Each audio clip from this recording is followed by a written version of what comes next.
Hello বন্ধুরা, এই প্রশ্নটি দেখো এসএসসি জিডি 2022 সালে এসেছিল। প্রশ্নে বলছে একটি ক্লাসে 50 জন ছাত্রছাত্রী রয়েছে।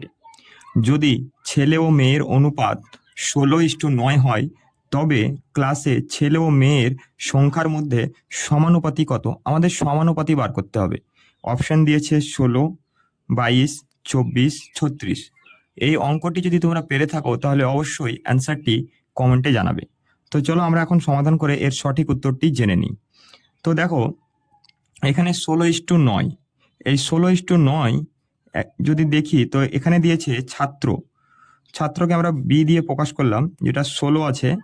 আর এই যে ছাত্রী, যাকে আমরা গার্লস মানে জি দিয়ে প্রকাশ করলাম, এখানে লিখলাম 9, 16:9। এই দুটোকে যদি আমরা যোগ করি তাহলে আমরা পাচ্ছি কত? 25। এই 25 ইউনিটের মান দেওয়া রয়েছে 50 জন।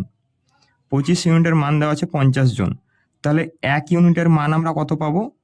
1 ইউনিটের মান আমরা পাবো 25 দিয়ে যদি কাটি 2, অর্থাৎ 2 পেলাম। তাহলে দেখো, এখান থেকে ছেলের বা ছাত্র সংখ্যা বেরিয়ে গেল, যদি গুণ করি তাহলে 16 দুনি 32। আর এখানে যদি 9কে 2 দিয়ে গুণ করি তাহলে দেখো ছাত্রীর সংখ্যা বেরিয়ে গেল 18। এবার আমাদের সমানুপাতি বার করতে হবে। সমানুপাতি বার করার জন্য একটি সূত্র রয়েছে, সূত্রটি হচ্ছে B square equal to AC.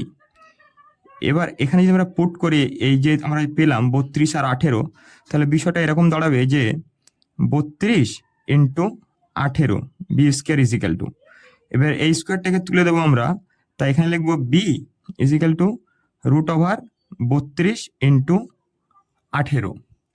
এবার আমরা জানি এই যে 32, এটাকে আমরা এভাবে লিখতে পারি 16 ইন্টু 2 ইন্টু 18। বিষয়টা একই হয়ে যাচ্ছে। এবার দেখো এই 16 থেকে কত বেরোবে? 4 ইন্টু, আর এই 18 আর 2 যদি গুণ করি তাহলে কত হচ্ছে? 36। তাহলে 36 থেকে কত আসবে বেরিয়ে? 6। তাহলে এবার যদি আমরা গুণ করি 4 আর 6, 24।